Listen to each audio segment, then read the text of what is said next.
only got this open, so I'm not taxing my internet any more than I am. Awesome. I think we are live, you guys. So welcome, everybody.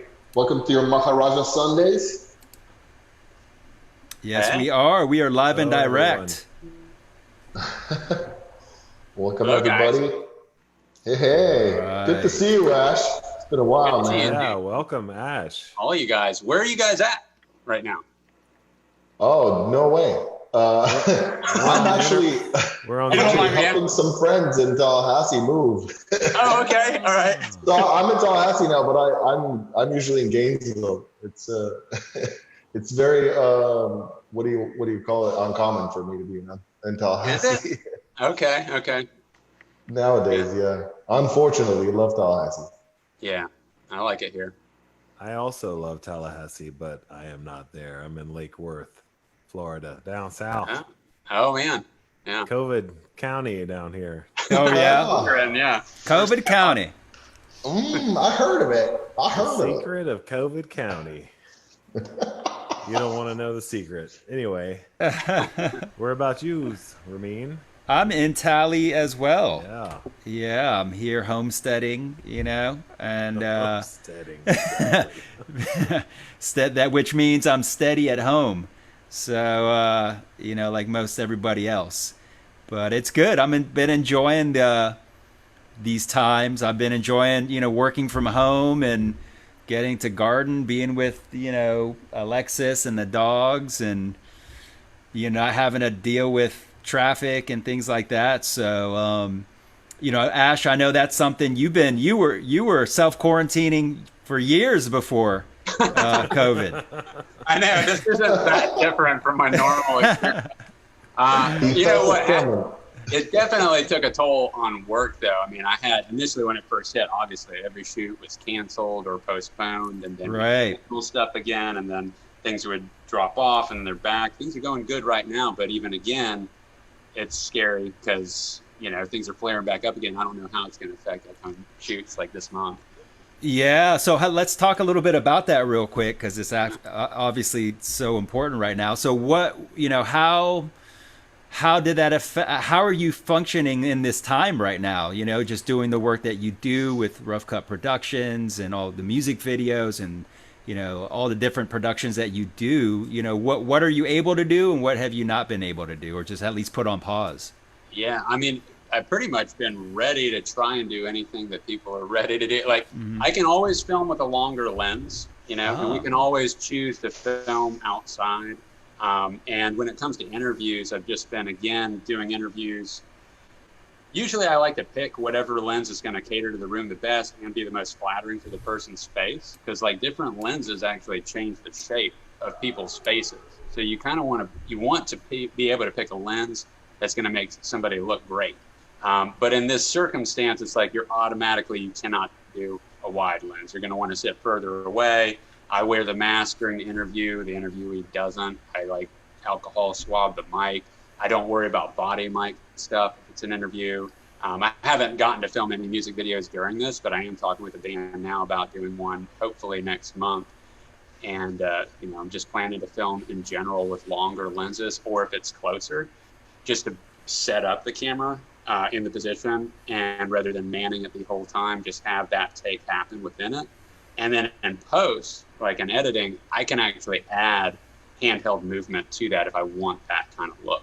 Plus, I'm filming in such high resolutions, I can zoom in, I can zoom out, I can do a lot of things that physically you would be trying to do with the camera.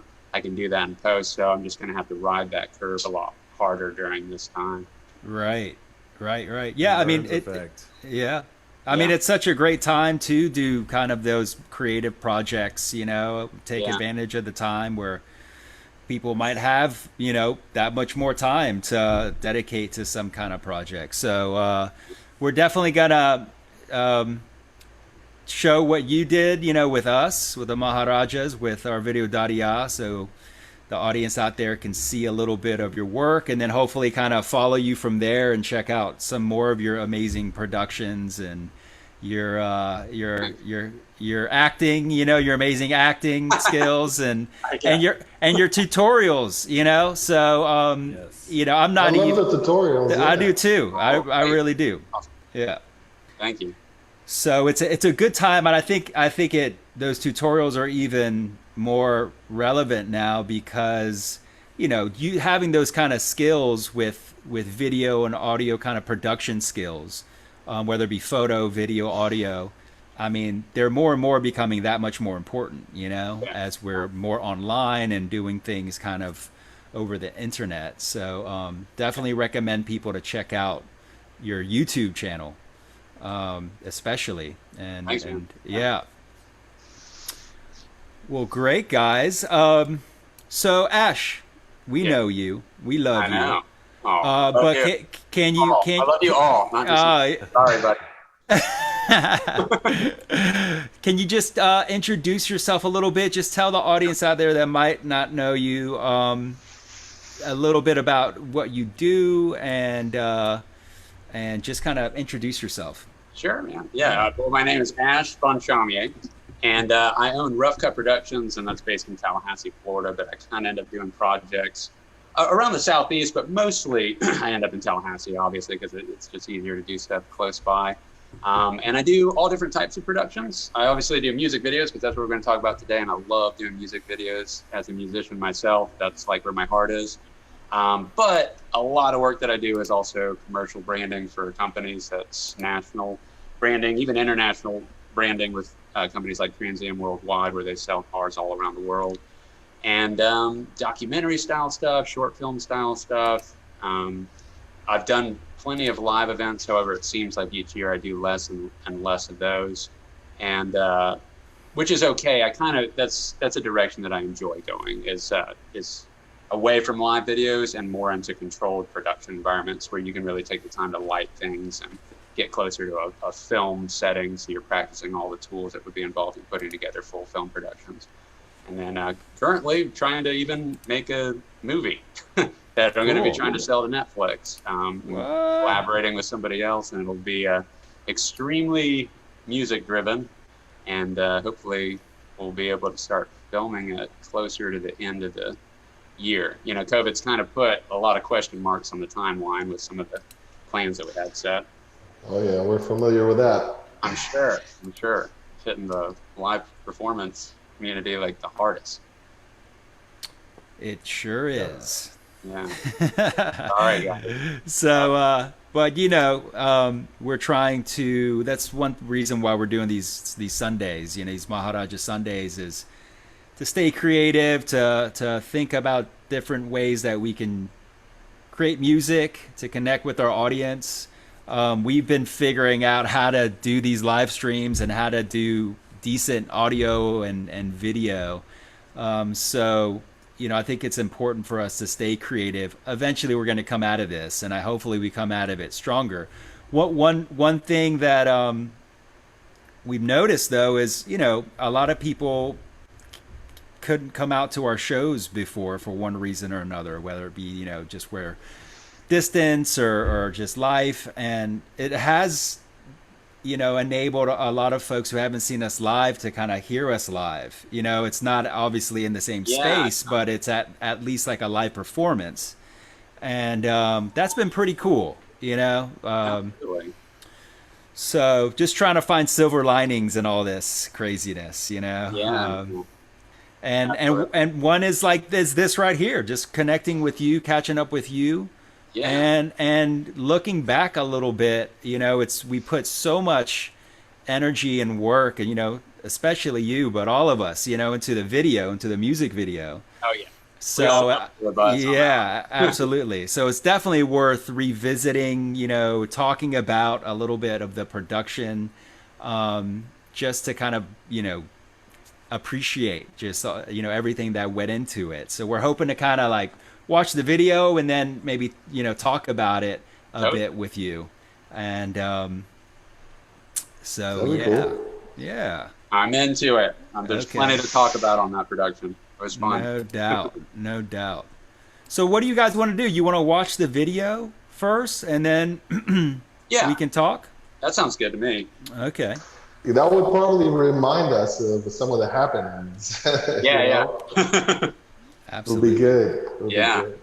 Let's see. Actually, I haven't watched it in a little while, so it'd be nice. I know. Well, it had been a while for me too. I revisited it today just to kind of remind myself that I have notes to go over with fun things that happened in it or challenges and stuff. And man, and I knew that one's always going to hold a really close place in my heart for a lot of reasons. But we'll get into it after we watch it again. Cool. Well, we'll keep your fingers crossed, because we are trying to view this thing here, through a stream on Zoom, which is then broadcasted on Facebook. So it's a lot going on here. We've done this before with mixed success and results. Sure. But we'll give it a shot here. Let me do. Look at that beautiful man at the front of that video. Huh. I don't know who that is. I don't know who that is. Okay, Who is that? what? That glistening god back there. It must be those cameras, man. That's The right lens for the right face. Exactly. As opposed to the left one. The left don't want the lens left for the face. left face. Yeah, you need a different lens for that. Oh, it says screen sharing is stopped as the shared window is closed.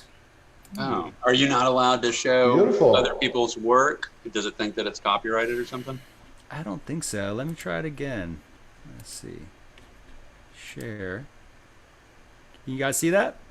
We do see that, or I see that. All right. Let's give it a shot. Here we go.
That was cool.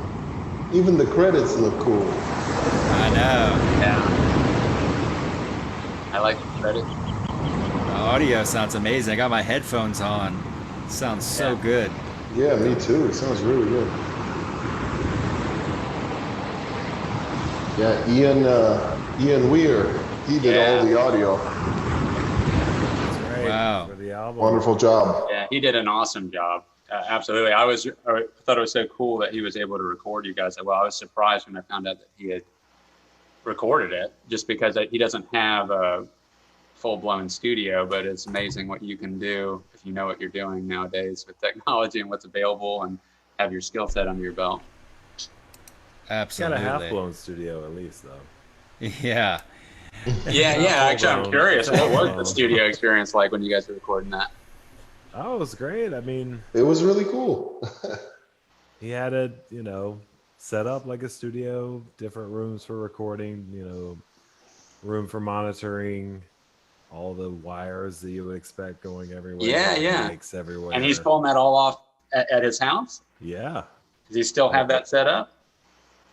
I don't know. I think his experience with us might have. Yeah, I think it just after us, he was like, no more. No mods. But I mean, what are you gonna do? How are you gonna follow that? Performance. But I haven't made a piece of work since.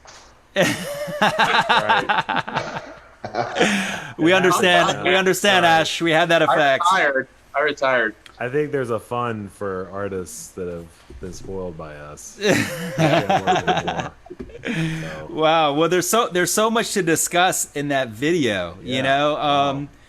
Just first of all, just talk about an incredible job that Ian did with the audio. If you can listen to that video with headphones, I totally recommend it, because you really can hear like a lot of panning that's going on and the production. The pitch really goes around. It's really sounds cool. amazing, and it really pairs well with a lot of the visual effects that you captured. I think you really captured that movement really well. You kind of embodied that through the visuals, and you nailed it, man. You nailed the video. Awesome. So years later, we still love it. Oh yeah, I mean it's So every time. sign. Every time it just blows me away. The quality is just amazing, Awesome. So, So let's just start. I don't know where to start. We could start I actually have an idea, Ramin. I think we should start. You actually already started it with like talking a little bit about some of the other people involved in it. So, for example, Ian Weir with the music and it was a long recording project, but one of the best I've ever done in my life. And kudos to him on a wonderful job. We're still great friends. I think actually we became better friends because of that. Right, and you've done You've done several other projects with Ian too, right? I have. Yeah, and all of them have been just great. As have our projects with Ash, of course. Also on the on the video, people can see Aaron on the violin. That's right. Aaron Seiler rocking it. Amazing performance. What a performance. Yeah, we just got him in the studio one night and we're like, all right, dude, this is it. Here you go. Do it. Kind of like pushed him in. And he loved it. And he just did whatever. It was quick. And I love that. And thanks, Aaron, again, made that part of the song for sure. His little solo and having that, the shrill of the violin, that with the sustain. We can't do that with our plucked string instruments, Right. Well, Ramin can do some, but only if he holds the cajon up and really hits it with the bow. You got to get a cat, and then you get a bow, and then you just poke the cat, and that's not. And that's what Aaron. Do not condone any sort of animal cruelty. So we tried the cat solo, but then Aaron. There's nothing better than Aaron's. But Yeah, Aaron's amazing, and actually that performance, I think I remember you guys saying that Aaron was like, he listened back to that, and he was like, I don't know who that is, like I don't know how I pulled that off, you know, and that was a little bit of Ian's magic too. Well, Well, I think that's the magic of the whole project, really, you know, and of that song in particular, Dariya, which is just a very magical song, you know, as you can see, you know, in the video, it captures that mysterious kind of supernatural, metaphysical aspect that song has. You know, the story, the journey of the young man there. And let's talk about Tristan. The young man, right? Yeah. That guy. Right. And he's my favorite actor I've ever hired, and I hire him all the time. Well, he's a good rate. It's a good rate you get with that guy. Yeah, it's a great rate. What was it, M&M's? M&M's, it was M&M's. There might have been some Sour Skittles and there were some Sour Patch Kids, but yeah. But that's my son. That's my son, Tristan, yeah. Yes, and he was awesome. I mean, what a great, he was, you couldn't ask for a better principal actor, really. You know, he was amazing. He was such a sport. He was up for anything. We all complained way more than Tristan did. No exaggeration. I don't think he complained once. It was pretty amazing. That was a growth point for me with him. Just getting to see him actually, because it was the first time I've ever filmed something where it was actually like a paid project and it was for other people.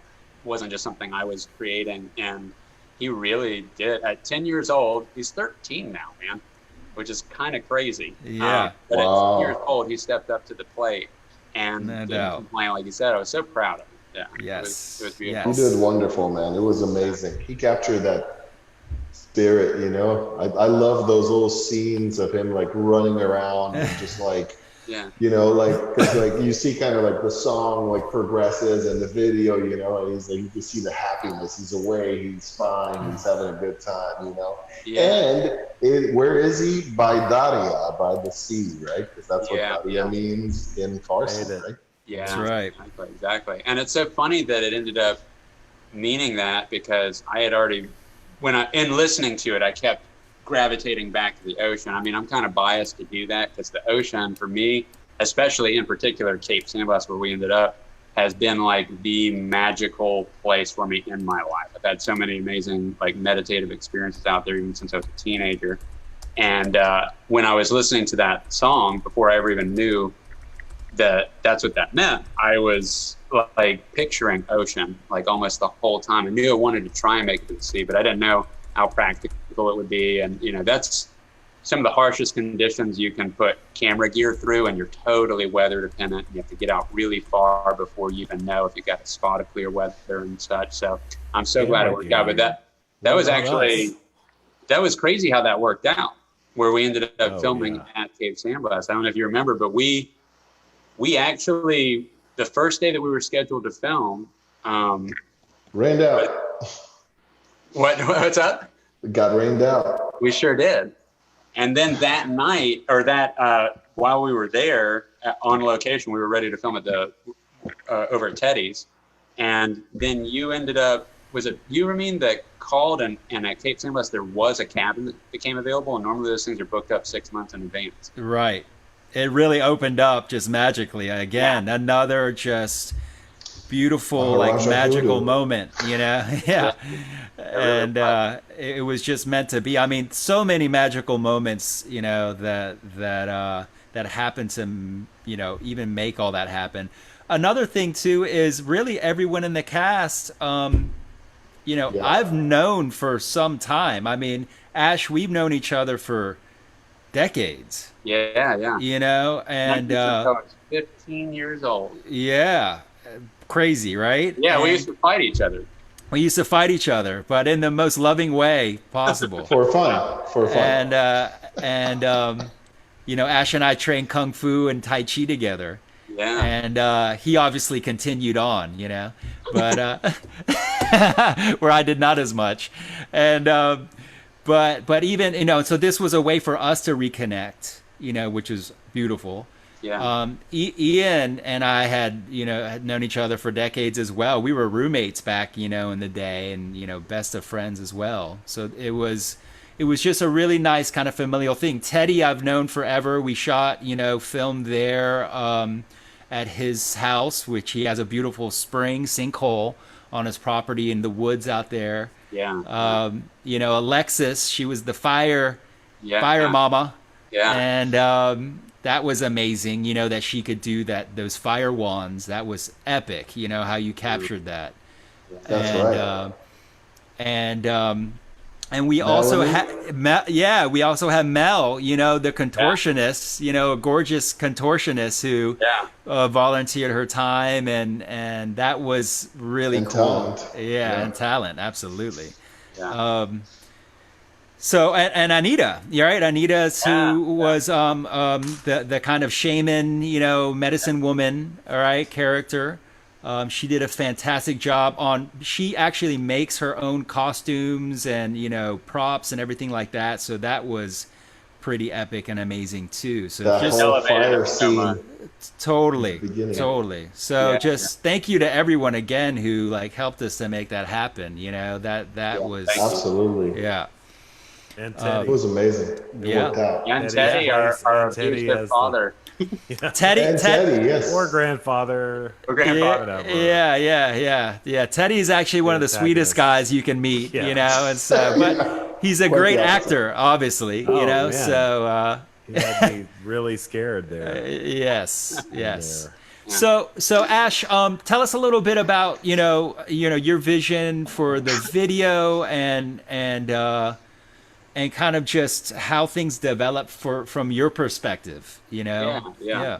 Well, I can't remember what song I heard first, but we've kind of kept in touch just with little Facebook, chat things here and there. I mean, and I got to hear one of the recordings off of your album that you did with Ian, and I was like, holy crap, that sounds awesome. I mean, I got so excited, and I make music videos, and I reach out personally to people that I, want to collaborate with, and obviously people contact me, but I don't think it was Dariya yet. And when in talking to you, I was just like, man, it's so good. It's awesome. If you guys ever want to try and actually make, like a full blown music video or something, that's what I do. And you had seen some of my other work, I think, at that time. I think you had actually seen, you'd maybe seen some music videos from me, but I think you had seen Moments. That's right. Yes. Purposefulness. And that was just kind of a little short film I made that was kind of about being still and just recognize, smell the roses, and it's about following your creative spirit and stuff like that. And that had Tristan in it heavily, and I think that's where it wasn't I think you've always putting Tristan in as the role first, I believe. Yeah. From having seen him in that video. But I've gotten totally off topic. So I contacted you, and then I wanted to listen to the album, and I did. And because you were interested in potentially doing a music video, and I gravitated towards Dariya.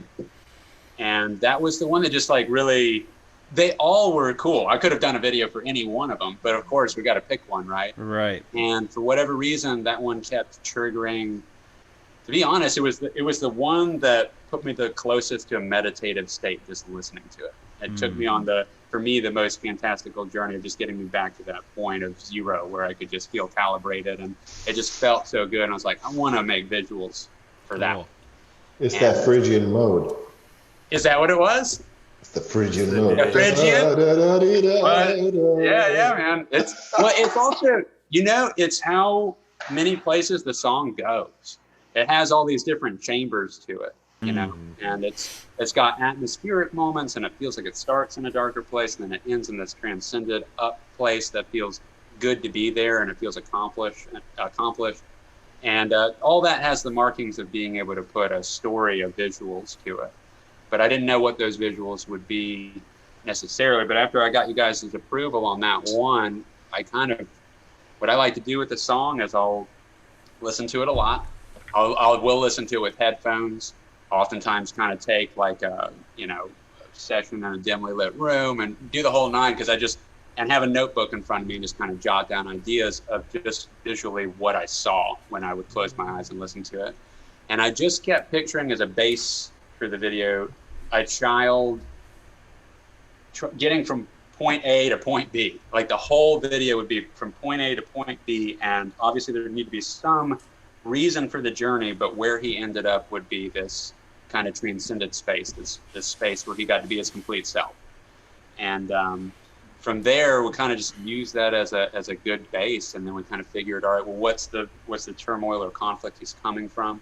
What happens along the journey? And in a lot of ways, we explored what you guys had access to location-wise, and then we slowly shaped those into places that he would go and how he got there. I mean, we had a few ideas roaming around there for a while. I mean, even at one point, he was possibly going to travel, I think, in the back of a truck. Like maybe he found the back of a pickup truck and got in the back of that without the driver knowing, and then he ended up maybe at the beach. But the song was you used the word, Ramin, magical when you were describing it first. And that's exactly the thing that kept popping in my head. It was like, I want a little magic in this. And so I kind of thought, and explored with you guys, like, what if he kind of transports there, Right. And then we got the whole shaman idea going, and then you guys had access to the right people. I didn't do any of the casting other than talking to you guys and knowing that you'd be in it. Oh, and I mean, and even you guys picked out my son. I wasn't going to force that, but when you picked him out, I was like, yeah, I could picture that. Cool. That would work. And yeah, I mean, we found some of the locations, and we began trying to do the production. And we ran into, the biggest thing, the hurdle that we were up against was weather. Anytime you're going to do an all outdoor shoot like that, 99% outdoors, the weather is going to dictate what you get out of it and when you can do it. And we rode that weather, and I think it worked out perfect. We got hit with the adversary of it being rained out on the first day, and by that afternoon, we had driven to Cape San Blas, and we're checking into a cabin that's normally booked up for 6 months that you found. We wouldn't have had that opportunity. We were just going to go to the beach for an afternoon and try and pop off some golden hour shots of the sunset. Instead, we were there for like 2 days, and we filmed full days, and we got right. out of it. Right, and awesome. it enabled you. I remember you were able to get there a day before. Yeah. So you could kind of, scout out some different locations, and some of that footage you got, I think before we even arrived, Yeah, I might have. Yeah, I think that hawk shot and that deer, the doe shot. That was amazing. That's when you had this like supernatural kind of experience, solo experience. I mean, a trip, literally. It was a trip just like that you took. So tell us a little bit about that magical journey there. Yeah, totally. Well, first of all, just to say, the hawk was actually, I had that in the can from filming out on my property. That's right. I was thinking about trying to use that in a Trans Am video because of the Firebird, and like hawk could kind of work. But I couldn't think of a great way to do it, and it felt really contrived. And then in the video, just like, no, I'm totally using it for this. This is way better, epic. This just makes way more sense. Right. But the deer, that was crazy. I was coming back from having filmed on the beach and getting different shots with Tristan. Me and Tristan had gotten, you're right, I forgot, that's how it worked out. I'd gotten there the day before, and me and Tristan went out and got some shots of him walking places and stuff. And on the way, he came back, and then I went back out to try and get a couple of sunset things. That's right. In fact, it might have been the oak. Oh, nice. The oak. It was the oak. We got the hawk right on the shirt. It's a secret, you guys. He's gonna come. Stick around. Stay tuned. The suspense. This is a good time to lift up your glass and cheers. It's Sunday. Happy 4th of July, everybody. Cheers, everybody. Happy 5th. Ah, delicious. Well, while we're waiting, but it's still the weekend. While we're waiting for Ash, to get back, he probably just has to exit out and come back in. let's talk a little bit. I was actually wanted to bring up some photos here of Oh yeah, for sure. the work that went into Oh my God, yeah. you know, to this. The 2 miles of walking in the sand while pulling Dragging behind us like that big wagon full of heavy a big wagon and holding stands and things and then gear. try to play, you know, like It was work. It was work. It was a lot of work. ticks. A lot of ticks. We're coming too. back after the shoot where we were on top of the dune at sunset, which was just so epic. But I remember afterwards we had to pack everything up and drag that wagon and all that gear back through the dark. It was night, yeah. The sand is so bright against, the moon was so bright against the sand. It was like this silver path. It was really Here, I've got some really pretty epic. some photos here. There you go. Oh, that's so cute. These are from our Facebook. And look, the one with the guys. three of us over there. Look at that. Me behind David. Oh yeah, look at this. This is the one here where That's the wagon of doom. yeah. The wagon of doom. Okay, load up Facebook. Loading up. Yeah. It took two people to haul that thing. Yeah. I don't know why the cajon is the only thing in there. It was It's way empty fuller, now. guys, in my memory. It was way fuller. Yeah, that was probably moving in between a few locations or something. Yeah, exactly. But Where we left most of the stuff in one spot. dragging that thing through the sand, and that was through the trail. That actually we Those hauled 2 gear. miles. We hauled gear. Was it 2 miles? Yes. Yes. Yes, it was. Oh my 2 god! miles there and 2 miles back. Pulling. We just showed a picture of the wagon. Here, Oh, I'll share it again. I'll share it again here because Yeah, it was just. Yeah, and you had a few other goodies in there too. Don't be so shy.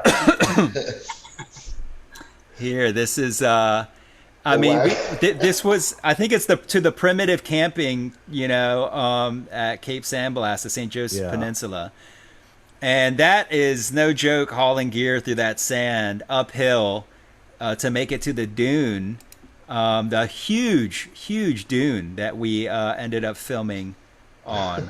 Yeah, epic. And I don't know that those dunes exist anymore. Oh, really? Are you? That road is certainly gone.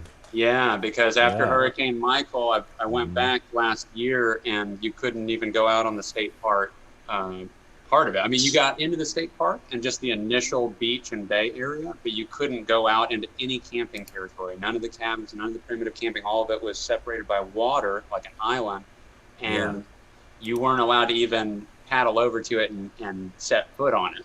I don't know where they're at with it now, but I think there was the intention to build a bridge. But I'm pretty sure a lot of those dunes got leveled. So some of the footage in this, a lot of footage in here, might be the only, high quality footage of that area that ever got captured, Right. Wow. on an actual cinema camera system. Man, Ash, it's a good thing you were in shape, man, because I tell you what, the amount of running around that you had to do was tremendous. Oh my God, he was hustling.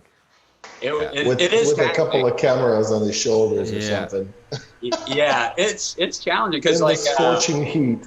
yeah, it was so hot, and you get sunburnt by the next day and everything. And a lot of the lenses that I'm using, you really, they're prime lenses, and prime lenses, they don't zoom. You can't choose a different focal length. They're just perfected for the one focal length that you purchase them to be at. And you have to physically get the camera in the spot. You can't just zoom in. So if you want to, This is a good example here. You're pretty right up in there. Get right up on them. Me Yeah. on the dune. Yeah. Me on the dune. We were on the wrong side of the rope, it looks like. Whoops. No, that's the right side of the rope, and then that's Okay. Whoever well, it took the doesn't matter picture now. was on the wrong side. Mother Nature took it all out. It's such a shame, man. I think it Oh, my flattened God. it out in a major way. But yeah, it definitely helps to be able to hustle around so you can get all the shots, and there, especially the silhouette shots of you or me on the dune, and then the closeout. Right. Oh yeah. That was the hardest hustle of all of them because I had to go down the dune and up the other side. I was like 100 or 200 feet away on another. Right. that. Right. and I had to run back over to you, and we had to correct something, and then run back. We did not have walkie-talkies, or cell phone service didn't work out there, so we couldn't communicate. So it was all by foot, all information by foot. Kristen was there to run messages, though. Tremendous. Yes.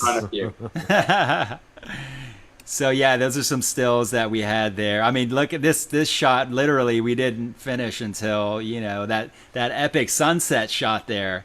Yeah. You know, the stars. We were walking back in the dark. We didn't have flashlights or anything. We were. All the gear. Amazing. No lights, no nothing. Yeah. Just get it. We were you showed that one where Mel's doing all the contortioning. Oh yeah, here. We'll do a couple of them. Yeah, that's crazy. Yeah, and on pine gotta straw, get really close. You know, like it's got to be kind of prickly. He's tough. Yeah. Whoa. Yeah, don't try that at home. Yeah. Although I think if I could do that, my back would be fixed forever. Oh, my back is. As you were mentioning how we brought all these people in, I think it's great that you were able to just roll with it. Like, oh, you got a contortionist. Okay, I'll work that in. Oh, a fire fan artist. Cool, we got that. We'll figure out where to do that. And whatever we threw at you, you were just like, okay, I can make this work. Yeah, it was so easy to work with Ash for sure. Embraced everything. Yeah. So with the fire, you did some kind of like slow motion. Yeah. Yeah, that was. I was actually pretty concerned about it because concerned about it coming out good, because when you film slow motion, you're going to a super high frame rate, and then you're going to have to raise your shutter speed up a lot, which means that way less light is going to be coming into the camera, and we're doing this in pitch black, dark, and I was concerned that to go to that super slow mo like that, it just wouldn't be bright enough, or that we'd only have the fire and we wouldn't be able to see Alexis at all. But it came out awesome. I mean, that was hands down some of my favorite footage, and I really saved it up for a climax point of the song before the transcendence happened. I kind of felt it was almost like representatory of like this like fire spirit portal gatekeeper or something. Absolutely. Something along those lines that, you know. But no, it came out beautiful. It was awesome to have that in there. So, Ash, one thing I wanted to see is was here. Let me see this one photo here if I can find it. Oh yeah, this one here. Did you need to use a crane for this shot? For this? How did that? He flew by. We did have a ladder, right? Didn't we have a ladder? This was the scene that we had all that wire work. Like kung fu style wire work worked out, and then we were like, we don't have time for that. Just sit on the tree. And I was like, well, okay, I'm ready to fly through the trees, but ain't nobody got time for that. So we did have cranes and a whole team of people. Yeah. That all worked for M&Ms. Oh, that was funny. I forgot about that. That's so good, David, up in the tree. I love that you were up for that. That was great. So would you be willing to get up on that thing and play up there? Is that ridiculous, or are you guys okay with that? You guys rolled with it. Yeah, I mean, I think Sylvia complained more just for him to get on this tree. What, do you want me to sit down here? Is there a harness for safety purposes? Why did you bring me here? Where is the AC? Oh, there was no AC there, my friend. Oh man, no, but I love these shots. I mean, it's great. I'm glad I got to kind of take a couple of shots of you doing your thing. I'm so glad that you did, man. Yeah. That was before I even really started documenting any of my productions. I've gotten a little better at carrying a GoPro around to try and keep track of some of what I'm doing. Good. Scenes, but I love that we're able to get those, and I mean, it was just physically so taxing, because just being at the beach, period. I mean, that can wear you out. Just being at the beach, just looking at the water and hopping in a couple of times. But we were lugging gear around and trying to truck it over to different areas with the sun fading away. And once the golden hour time happened out there, I mean, you only get like 45 minutes, an hour max, that it's perfect like that. And we got as many shots as we could get during those golden hour times, and those shots were just I just loved them. Yeah, I mean, you spent a good amount of time, I remember, kind of hand like coloring too. Yeah, A lot of this, like, what is that? Talk a little bit about that. Like, you know, sure. why did you do that, and just a process of doing that? That is, when you're making videos, period, color Mm-hmm. grading has kind of become a pretty common practice. A lot of times when you're filming, a lot of people are filming in something called log. And log is like a really neutral picture profile where it's close to black and white. It's not black and white, but it's very milky blacks and very desaturated. And then it's designed, you film that way so you have more flexibility in the color grading when you go into the edit. And we filmed everything in log that way for that video. And so you have to color grade it. But that being said, I would color grade it anyway even before I was filming log. But that's where you get a lot of flexibility to create any kind of look and feel that you want it to be. And I usually spend about a week just coloring a music video. And it does involve not just throwing like a preset on there like Instagram. It's like you can use bits of those at different percentage values, but you start teaming them up together. You start tracing out certain parts of the video and motion tracking certain things, assigning different exposure values to different parts of the shot, at different saturation levels.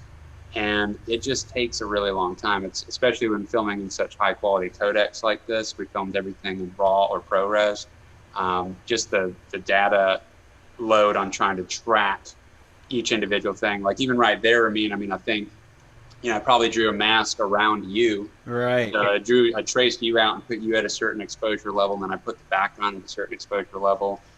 And I wanted it the colors to change over the course of the video. So, you know, this beginning is way more desaturated, and it's a lot more closer to a monochromatic kind of feel.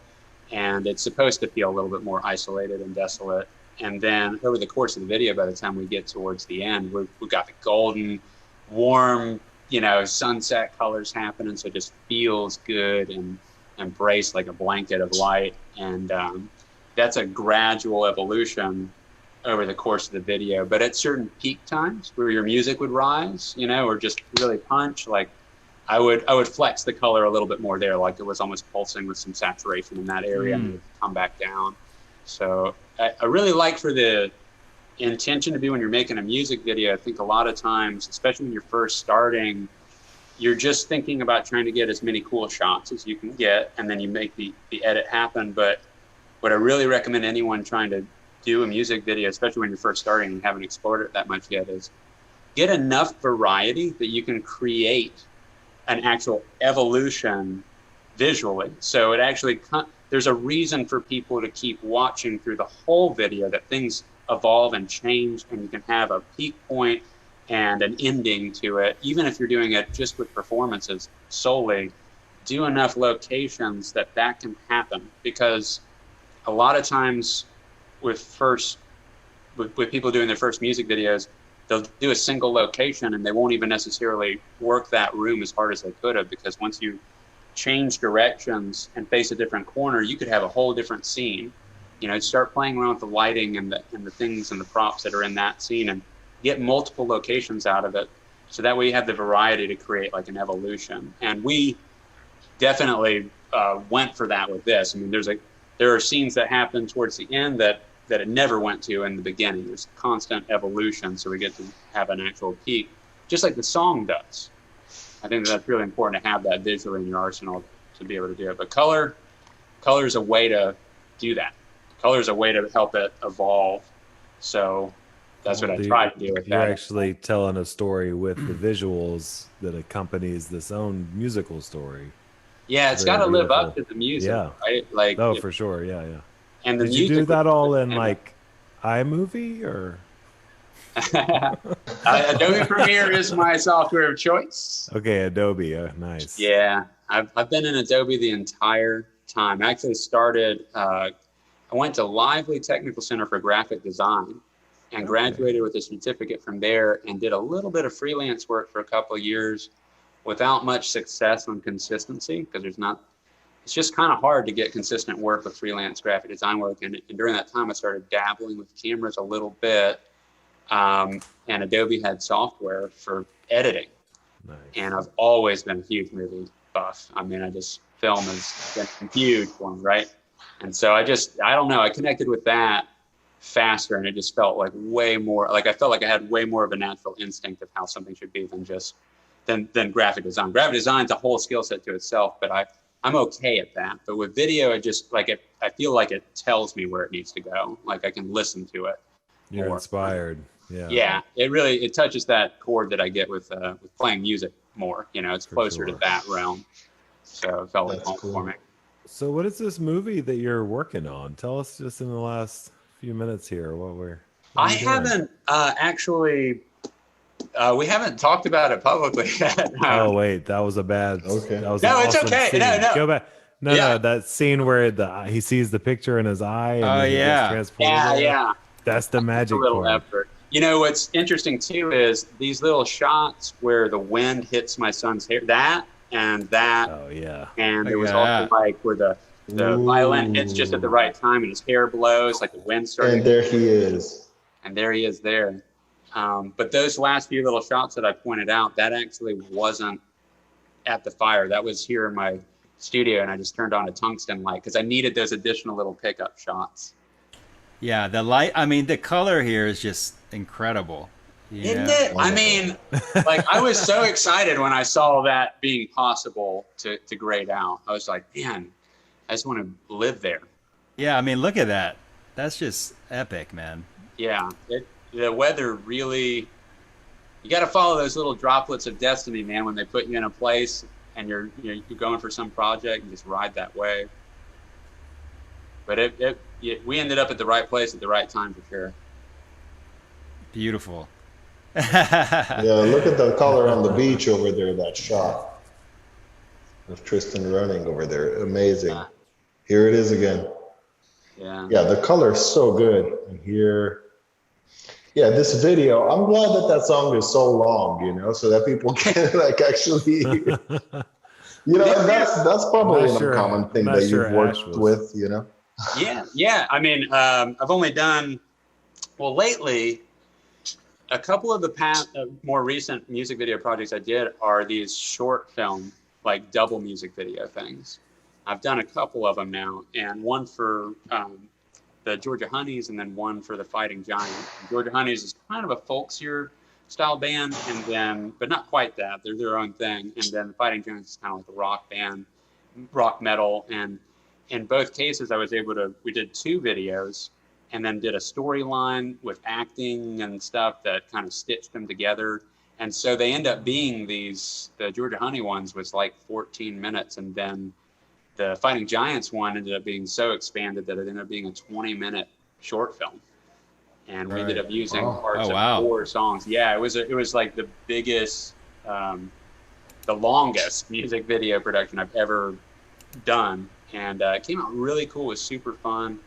And so that's a new platform, and I'm finding more and more that I really do like the excuse to have more time. So your guys' song being 6.5 minutes, trying to cram that much story stuff into 3 minutes, it's like, well, what are you going to do? You're going to have so little story that you don't get it, or you're going to miss all the awesome performance stuff, and that'd be a crime too. So, I just got to say, I really practice hard to do this stunt right here, to make myself disappear. God, I mean, that was so hard for you. That was hard. I was worried you weren't going to get it the night before because you did not vanish the night before. Yeah, to your feet. I was worried he wasn't going to come back, but he did. He came back. I remember you working the night before. You taking notes and stuff. I remember that. You're right. Yeah. Yeah, so Ash, I don't know if you know this, but we're about to start recording a new album. So. Oh, really? Yeah. I want to talk about future collabs. I would love to. Oh, totally. Yeah, for sure. I would love to. I mean, you guys are so different than any. I think that's the thing I gravitate to the most is being able to do different types of music, so it keeps being fun and fresh. I don't want to do just one genre of music, and there's really nobody around here making your guys' style of music. I don't think. I mean, maybe I'm wrong. I'm sorry if I don't know about you yet. Reach out to me, band. But I don't think so. And it's just so unique, and I got so excited about it. whenever I found that it was like, whoa, that's here, awesome. Because I do reach out to bands that I come across where I'm like, I don't have anything like that in my portfolio. That would be such a fun collaboration. That's cool, man. Yeah. Well, this was such a nice experience, like I don't see why we wouldn't do it again. Cool, yeah. And the final result, the end result just speaks for itself. There's no, it's wonderful that we're providing our audience with these wonderful explanations, and I'm sure they're like little, ins and outs and stuff that they're really enjoying it. But, without it, just watch it, just go on YouTube and watch the video of Dariya, Yeah. I don't know how this one that we showed on here ended up showing quality-wise on y'all's end, Yeah. If you go to the actual YouTube and click on the 4K, it'll be a smoother experience. But right. I think everyone's forgiving with live streams. For Ash, sure. I want to say to all our musician friends out there, if you want a really amazing music video, contact Ash. Ash, what's your contact info? What's the best way to people to get a hold of you? If you go to roughcutproductions.com, ROUGHCUT, roughcutproductions.com, that's me. The whole company is pretty much a one-man operation. I bring on other shooters for certain stuff, but I accomplish a lot as a single person, and that kind of helps me keep production costs a little bit lower, but still try to pull off the whole MTV level national, music video quality.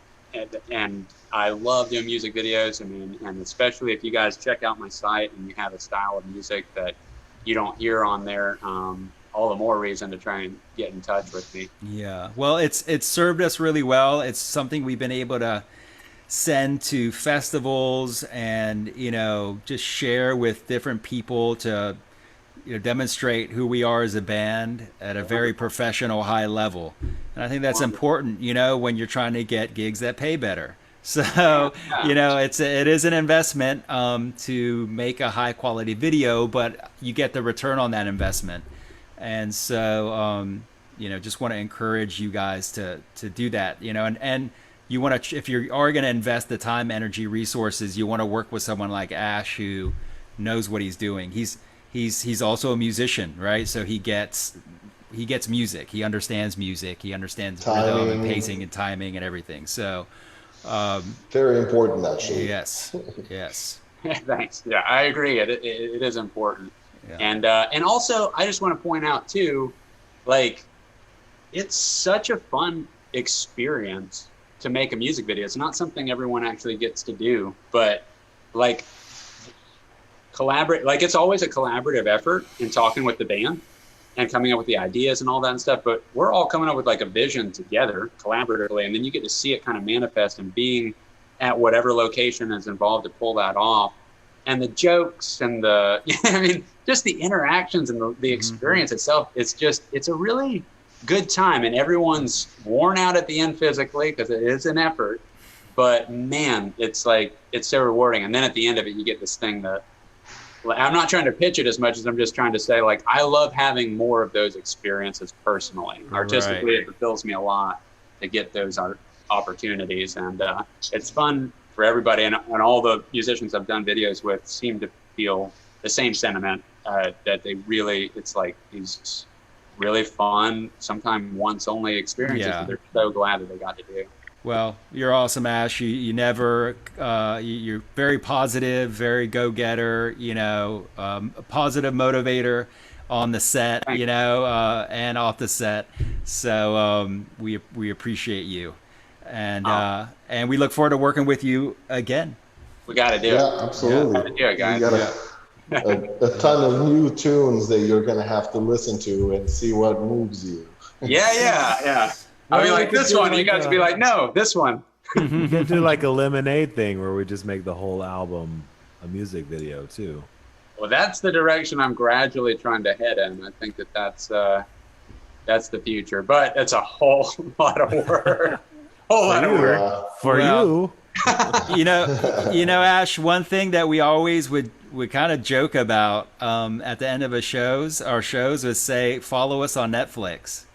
And it's kind of funny that you might actually have a show on Netflix. And you might actually be able to follow Maharajah on Netflix. Who knows, my friend? Who knows?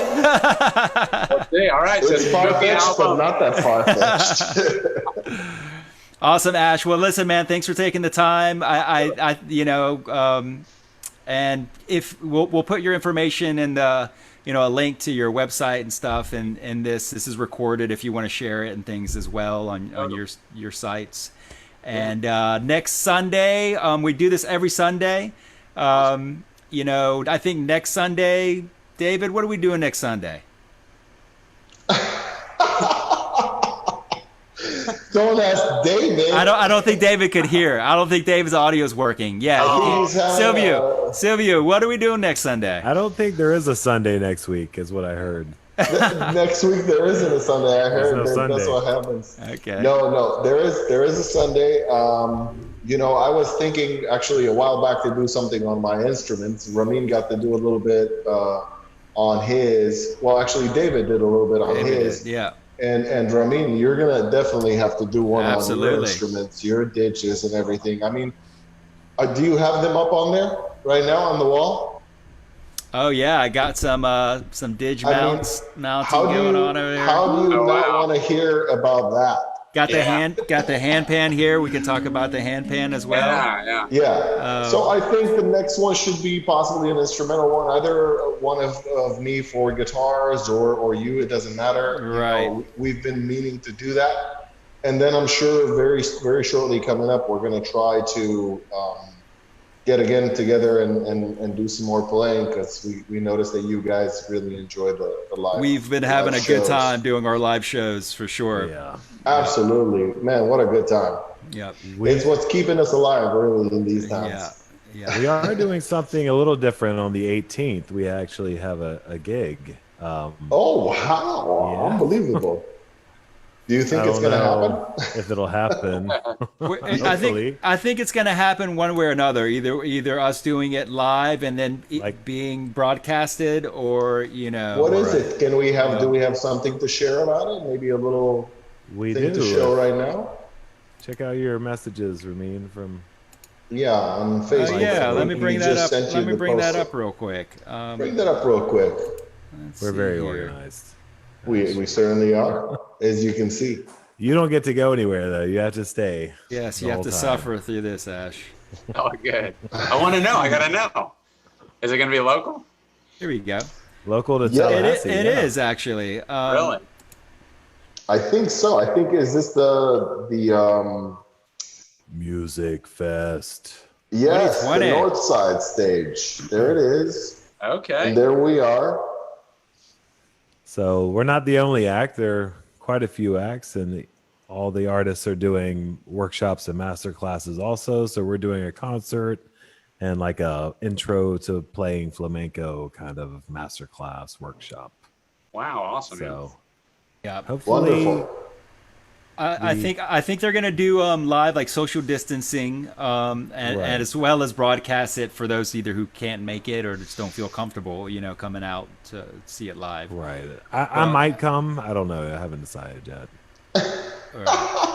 I might just play from home. Right. Well, that's fine. Yeah, I mean, we'll time it in. Skype me in. Yeah. Well, Ash, you listen to the album a lot, so you can probably cover the bass if David can't make it. Yeah, no problem. All right. Well, those parts are easy. The easy part of it. Shots fired. I'm just kidding. You're a phenomenal bass player. Wait till you hear the new album. Awesome, guys. Okay, well, listen, that's a wrap. Thanks, guys. Thanks, everyone, for joining us, and we will see you next Sunday. Bye, guys. All right. Peace. Yeah. Happy 4th of July for yesterday. See you guys. Yes. Happy 4th of yesterday. See you next Sunday. All right, guys. Bye.